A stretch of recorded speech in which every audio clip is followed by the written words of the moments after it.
കുമ്മനം രാജേഷ് അദ്ദേഹം ഇവിടെ ഉണ്ട്. ഈ ഒരു പുതിയൊരു ഓഫീസിലേക്ക് മാറുകയാണ് BJP. അങ്ങനെ ഒരുപാട് ഓർമ്മകൾ പഴയ ഓഫീസും ഒക്കെ ആയിട്ട് ബന്ധപ്പെട്ടുണ്ട്. എന്താണ് ഈ ഓഫീസത്തോളം BJPയുടെ പുതിയ പ്രവർത്തകർക്ക് ഊർജ്ജം തരും? ഏതൊരു പാർട്ടിക്കും സ്വന്തമായ ഒരു ആസ്ഥാന മന്ദിരം എല്ലാവിധ സൗകര്യങ്ങളോടും കൂടി ഉണ്ടാവുക എന്നുള്ളൊരു സ്വപ്നമാണ്.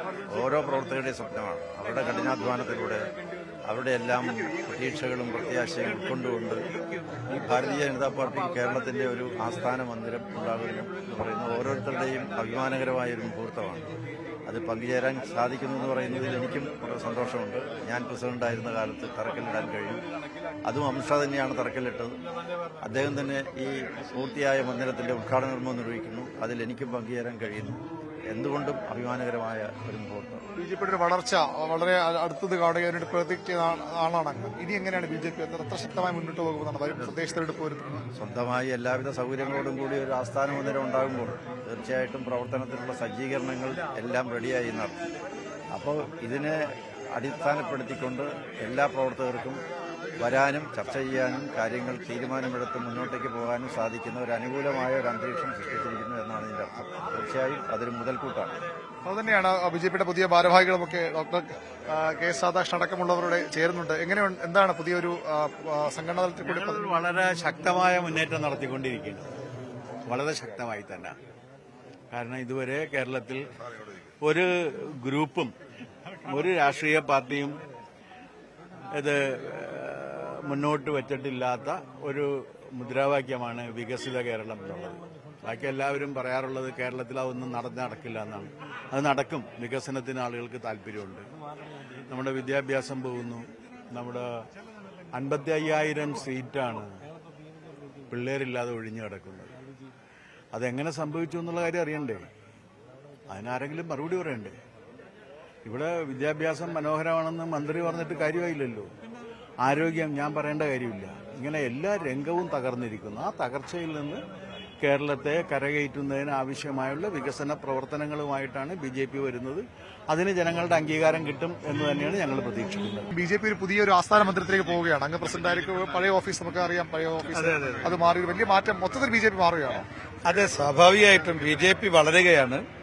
അതനുസരിച്ച് BJPയുടെ ആസ്ഥാന കാര്യാലയവും ആസ്ഥാനവും സ്വാഭാവികമായിട്ടും വലുതാവും. കാരണം പഴയ കാലത്ത് നിന്ന് മാറിയിട്ട് ഇപ്പോൾ ഒരു ലോകസഭാംഗമുള്ള ഏതാണ്ട് കേരളത്തിലുടനീളം 20% ജനപിന്തുണയുള്ള രാഷ്ട്രീയ പാർട്ടിയായിട്ട് BJP മാറി. മാത്രമല്ല, വരാനിരിക്കുന്ന നിയമസഭാ തെരഞ്ഞെടുപ്പിൽ ഒരു വികസിത കേരളം പടുത്തുയർത്താൻ ജനങ്ങൾ ഒരു ഇരട്ട എഞ്ചിൻ സർക്കാരിനെ BJPയെ NDA അധികാരത്തിലേറ്റുമെന്നാണ് ഞങ്ങൾ പ്രതീക്ഷിക്കുന്നത്. അതൊക്കെ മുന്നിൽ കണ്ടുകൊണ്ടുള്ള ഒരു ആസ്ഥാന മന്ദിരമാണ് ഇവിടെ ഉയർന്നു വന്നത്. ഇത് BJPയെ സ്നേഹിക്കുന്നവരുടെ ചിരകാല അഭിലാഷമാണ്. അതാണ് ഇന്ന് പൂവണിയുന്നത്. ഞങ്ങളെ പ്രഗത്ഭരായ നേതാക്കളൊക്കെ BJPയുടെ വളർച്ചയുടെ വികാസത്തിന്റെ ലക്ഷണങ്ങളാണ് കാണുന്നത്. അങ്ങ് എപ്പോഴും ചിരിച്ചുകൊണ്ട് സംസാരിക്കുന്ന ഒരു ചിരിക്കുന്ന മുഖമുള്ള നേതാവ് തന്നെയാണ്. പക്ഷെ ഇപ്പൊ സന്തോഷം കുറച്ച് കൂടുതലുണ്ട് പുതിയ ഭാരവാഹി പട്ടികയൊക്കെ പുറത്തു വരുമ്പോൾ. BJPയുടെ വളർച്ചയിലുള്ള സന്തോഷമുണ്ട്. പക്ഷെ ഇതുകൊണ്ട് മാത്രമായില്ല. ഞങ്ങൾ ഇനിയും കൂടുതൽ മുന്നോട്ട് പോകാനുണ്ട്. കൂടുതൽ കാതം ദൂരം ഇനിയും ഞങ്ങൾക്ക് താണ്ടാനുണ്ട് എന്നുള്ള വിശ്വാസമാണ് ഞങ്ങൾക്കുള്ളത്. ആ ലക്ഷ്യം എത്തിക്കഴിഞ്ഞാൽ മാത്രമേ പൂർണ്ണ സന്തോഷം. പുതിയ ടീം എങ്ങനെയുണ്ട്? പുതിയ ഇന്നലെ പ്രഖ്യാപിച്ചു. സ്വാഭാവികമായിട്ടും അത് നമ്മുടെ കഴിഞ്ഞകാല ടീമിന്റെ ഒരു പരമ്പര തന്നെയാണ്. ആ പരമ്പരയാണിത്. എല്ലാവരും ചേർന്നാണ് BJPക്ക് നേതൃത്വം നൽകുന്നത്. ഭാരവാഹികളും അല്ലാത്തവരും എല്ലാ സാധാരണ പ്രവർത്തകന്മാർക്കും കാര്യകർത്താക്കന്മാർക്കും എല്ലാവർക്കും ഈ സംഘടനാ പ്രവർത്തനത്തിൽ അവരുടേതായ ചുമതല വഹിക്കാറുണ്ട്. ഇതൊരു കളക്ടീവ് ഫോഴ്സാണ്, കളക്ടീവ് ടീമാണ്. പുതിയ ആളുകൾ സ്വാഭാവികമായും പാർട്ടിയിലേക്ക് വരും. അബ്ദുള്ള കുട്ടി കുറച്ച് മുമ്പ് വന്ന ആളാണ്. അതിനുശേഷം PC ജോർജ് അടുത്തിടെ BJPയുമായി പണ്ടുതൊട്ടേ BJP ആണോ? പണ്ടുപോലെ ജന്മന BJP എന്ന് ഞാൻ പറയല. ഞാനൊരു 2 കൊല്ലമായിട്ട് BJP 2 കൊല്ലം. അത് വളരെ ബോധ്യത്തോടെ നല്ലവണ്ണം പഠിച്ചതിന് ശേഷം ഇതാണ് ശരി, നരേന്ദ്രമോദിജിയാണ് ശരി എന്ന് ബോധ്യത്തോടുകൂടി വന്നതാണ്. ഇപ്പൊ കണ്ടില്ലേ വികസിത കേരളം. ഇവിടെ കേരളത്തിൽ വന്ന് കേരളത്തിലെ BJP ഒന്ന് ആലോചിച്ചു. സംസ്ഥാന പ്രസിഡന്റ് വന്നു. അങ്ങനെ ഈ നാണംകെട്ട തറരാഷ്ട്രീയം വല്ലതും പറയുന്നുണ്ട്. അങ്ങനെ പറയുന്നത് വികസിത കേരളം.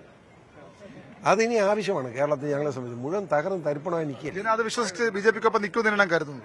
എന്താ സംശയം? 26 നിയമസഭാ തെരഞ്ഞെടുപ്പിൽ ഞങ്ങൾ പഴയൊരു അക്കൗണ്ട് അല്ല, നിർണായക ശക്തിയായി നിയമസഭയിൽ അംഗത്വമുള്ള കക്ഷിയായി BJP മാറും. സംശയം വേണ്ട. 29 തെരഞ്ഞെടുപ്പിൽ ഞങ്ങൾ കേരളം പിടിച്ചടക്കും.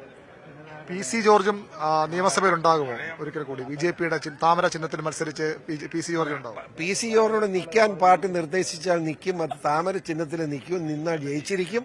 നിൽക്കും, ജയിക്കും. പൂഞ്ഞാറാർ ഇനി കൈവിടില്ല. അതെന്താ സംശയം? കഴിഞ്ഞവണ ചെറിയ ഒരു കച്ചവടത്തിന്റെ ഭാഗമാണ്. ആ കച്ചവടമൊന്നും ഇനി സമ്മതിക്കില്ല. ജനം മനസ്സിലാക്കിയിട്ടുണ്ട്. ഒരു സംശയമില്ല. നിയമസഭയ്ക്കകത്ത് നിങ്ങളെ കാണുമല്ലോ, നമ്മളെ വർത്തമാനം പറയാൻ കേൾക്കാം ധൈര്യമായിട്ട്. ഈ പ്രതീക്ഷകൾക്കപ്പുറത്തേക്ക് ഒരു പ്രായോഗികമായി എത്രത്തോളം എളുപ്പമാണ് BJP-ക്ക് ഒരു ഭരണത്തിലേക്ക് എത്തുക? ഞങ്ങളെ ഈ ഓഫീസ് കേരളത്തിലെ പാർട്ടിയുടെ വളർച്ചയ്ക്ക് വലിയ വലിയ പ്രാധാന്യം നൽകുന്ന ഒരു കേന്ദ്രമാണ്.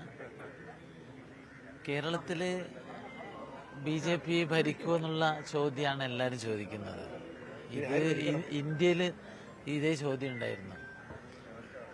രാഷ്ട്രീയ രംഗമൊക്കെ മാറുന്ന വളരെ പെട്ടെന്നാണ്. കേരളത്തിലും മാറും എന്നുള്ളതാണ്. കേരളത്തിലെ പുതിയ തലമുറയ്ക്ക് വലിയ ഇഷ്ടപ്പെട്ട ഒരു മുദ്രാവാക്യമാണ് വികസിത കേരളം. വലിയ പ്രതീക്ഷയോടുകൂടിയാണ് ഞങ്ങൾ മുന്നോട്ട് പോകുന്നത്. സിനിമാ താരം കൂടിയായ ദേവൻ, അദ്ദേഹം BJP-യുടെ ഇന്നത്തെ സംസ്ഥാന കമ്മിറ്റി ഓഫീസ് ഉദ്ഘാടനം എത്തുകയാണ്. എത്രത്തോളം പ്രതീക്ഷയുണ്ട് BJP-യുടെ ഇനി കേരളത്തിൽ? വലിയ പ്രതീക്ഷയാണ് നമുക്ക് എല്ലാവർക്കും ഉള്ളത്. ജനങ്ങൾക്ക് അങ്ങനെയാണല്ലോ, വലിയൊരു പ്രതീക്ഷയുണ്ട്. അതുകൊണ്ട് തന്നെയാണ് ഇത്രയും വലിയൊരു ഓഫീസ് പണിത് ഇവിടെ BJP കേരളത്തിൽ സ്ഥിരതാമസമാക്കാൻ പോവാണ്. കേരളത്തിൽ സ്ഥിരതാമസമാക്കാൻ പോവാണ്? അല്ല, BJP ഭരണത്തിലേക്ക് വരുന്ന ഉറപ്പാണ്. ഉറപ്പാണ്. ഈ വികസനം എന്നൊരു മുദ്രാവാക്യം ഉള്ളതുകൊണ്ടാണോ അങ്ങ്? അല്ല, വികസനം എന്ന മുദ്രാവാക്യം മാത്രമല്ലത്. വികസനം മാത്രമല്ലല്ലോ, അതിന് ഒരുപാട് കാര്യങ്ങൾ ചെയ്യാനുണ്ട്. ജനങ്ങളുടെ പ്രശ്നങ്ങള്, ഒരുപാട് പ്രശ്നങ്ങൾ ജനങ്ങൾ ഇപ്പോൾ അനുഭവിച്ചുകൊണ്ടിരിക്കുന്നുണ്ട്. സാധാരണ ജനങ്ങൾ അവരെ ഉയർത്തുക എന്നുള്ളൊരു ചുമതല BJP-ക്കുണ്ടല്ലോ. അത് മനസ്സിലാക്കിക്കൊണ്ടാണ് ഇത്രയും വിപുലമായ രീതിയിൽ ഇത്രയും ഗംഭീരമായ ഒരു ഓഫീസ് എടുത്തിട്ട് അതിന്റെ ഇൻഫ്രാസ്ട്രക്ചർ നടത്തി ഇവിടെ, അതായത് BJP കേരളത്തിൽ സ്ഥിരതാമസമാക്കാൻ വേണ്ടിയിട്ടുള്ള ചില പ്രയത്നങ്ങളാണ്. മേജർ രവി, അദ്ദേഹം കുറെ നാളുകളായി BJP-യുടെ എല്ലാ പരിപാടികൾക്കും നമ്മൾ കാണുന്ന മുഖമാണ്, BJP-യുടെ നേതാവാണ്. എത്രത്തോളം ആത്മവിശ്വാസമുണ്ട് ഈ ഘട്ടത്തിൽ BJP? നമ്മുടെ ആത്മവിശ്വാസം എന്ന് പറയുന്നത് ഇപ്പൊ ഭരിക്കുന്ന ഗവൺമെന്റിന്റെ ഒരു ദുർഭരണം തന്നെയാണ്.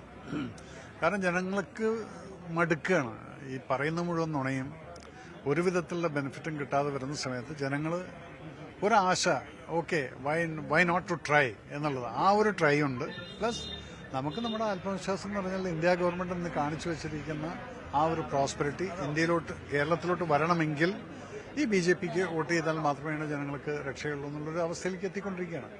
അവിടെ നമുക്ക് കോൺഗ്രസിന്റെ കമ്മ്യൂണിസ്റ്റ് എന്നുള്ളത് ഞങ്ങളുടെ ആത്മവിശ്വാസം അത് തന്നെയാണ്. കുറെ കഴിഞ്ഞാൽ ജനങ്ങൾ മടുക്കില്ല. ഇന്നലത്തെ ഹർത്താൽ നിങ്ങൾ കണ്ടായിരുന്നു. ഒരു 10-15 ആൾക്കാർ കൂടിയിട്ട് അവനൊക്കെ ഈ ഗുണ്ടായുസല്ലേ കാണിക്കുന്നത്. ഒറ്റയ്ക്ക് നീ പോയിട്ട് ഒരു കട അടപ്പിക്കാൻ തന്നെ കുടിച്ചാൻ കുറ്റമുണ്ടോ? ഇല്ലല്ലോ. അവിടെ കുറെ തടിമാന്മാർ തിന്ന് ചേർത്ത് നടക്കുന്ന കുറെ എണ്ണം ഓഫീസിൽ വർക്ക് ചെയ്യുന്നവരെ പോയി വരട്ടുക. പക്ഷെ അവിടെ ആൺകുട്ടികളെ നമ്മൾ കണ്ടതല്ലേ TV കൂടെ. സോ ആ ഒരു അവസ്ഥ വരുമ്പോ കേരളം മാറും. ഇപ്പൊ പണ്ട് നായനാരൊക്കെ ചോദിക്കും പോലെ സ്ഥാപനം നോക്കിയാൽ സംസാരിക്കണം. അല്ല, അതല്ല. നായനാരുടെ കാലത്ത്, നായനാർ മുഖ്യമന്ത്രിയായിരുന്ന കാലത്ത് ഞാനിവിടെ സ്റ്റേറ്റ് പ്രസിഡന്റാണ്.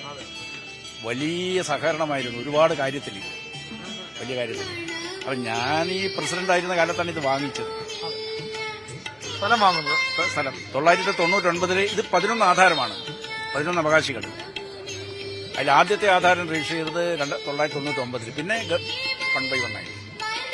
അപ്പൊ ഇന്നത് 55 സെന്റ് സ്ഥലം, 1,67,00,000 അന്ന്.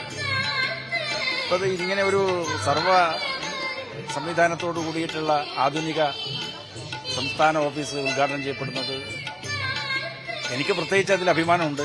കാരണം ഇതിന്റെ ഒരു അടിത്തറ നിർമ്മിച്ചു എന്നുള്ളതിന്റെ ചാരിതാർത്ഥ്യമുണ്ട്. അന്ന് പിന്നെ PP മൂന്നട്ടനുണ്ടായിരുന്നു വളരെ സജീവമായിട്ട്, സംഘടനാ secretary. Professor Narayanan Nair state treasurer. അപ്പൊ ഞങ്ങളൊക്കെ കൂടി ഇതിന്റെ കഷ്ടപ്പാട്. അന്ന് 20 ലക്ഷം രൂപ കുശാഭാവ് ഠാക്കറേജി തന്നിരുന്നു, അദ്ദേഹം അഖിലേന്ത്യാ അധ്യക്ഷൻ. ബാക്കിയൊക്കെ ഞങ്ങൾ പബ്ലിക്കിൽ നിന്ന് പിരിച്ചെടുത്തിട്ടാണ് ഉണ്ടാക്കിയത്. ഭരണത്തിലേക്ക് എത്താനുള്ള ശക്തി BJP-ക്കായെന്നും കരുതുന്നുണ്ടോ? സംസ്ഥാനം ഭരണം പിടിക്കാനുള്ള ശക്തിയിലേക്ക്, വളർച്ചയിലേക്ക് തുടക്കമാണ്. അതിന്റെ തുടക്കം ഇപ്പോഴേ വരുന്ന തദ്ദേശ സ്വയംഭരണ സ്ഥാപനങ്ങളിലേക്കുള്ള തെരഞ്ഞെടുപ്പ്, അതിന്റെ തയ്യാറെടുപ്പ് നടക്കും. അതിന്റെ ഒരു വലിയ ഊർജ്ജം പകരുന്ന പ്രവർത്തക തല, ബൂത്ത് തലത്തിലുള്ള നേതാക്കന്മാരുടെ ഒരു സമ്മേളനമാണ് ഉദരഖണ്ഡത്തിൽ വെച്ചിട്ടുള്ളത്. പൊതുസമ്മേളനമല്ല, അപ്പോൾ അവർക്ക് അതിന്റെ ഒരു ലക്ഷ്യവും അതിന്റെ മാർഗദർശനവും അതിനാവശ്യമായിട്ടുള്ള ഉത്സാഹവും അതിന്റെ ഊർജ്ജവും എല്ലാം പകർന്നു കൊടുക്കാൻ വേണ്ടിയാണ് അദ്ദേഹം തന്നെ അമിത്ഷാജി തന്നെ വരുന്നു. പിന്നെ രാജീവ് ചന്ദ്രശേഖർജി പുതിയ അധ്യക്ഷനായതിനു ശേഷം അദ്ദേഹത്തിന് വികസിത കേരളം എന്നുള്ള പുതിയ കാഴ്ചപ്പാടുണ്ട്. പുതിയ പ്രവർത്തന രീതികൾ എപ്പോഴും തൊട്ടതിനും പിടിച്ചതിനുമൊക്കെ മാർച്ച് സമരം എന്നുള്ളതിന് പകരം ഒരു വികസിത വികസനത്തിന്റെ ഒരു സ്വപ്നം സാക്ഷാത്കരിക്കാൻ ആവശ്യമായിട്ടുള്ള രചനാത്മകമായ പരിപാടികൾ, അതോടൊപ്പം സമരാത്മകമായ പരിപാടികൾ, സംഘടനാ പ്രവർത്തനം, 3 കാര്യങ്ങളാണ്.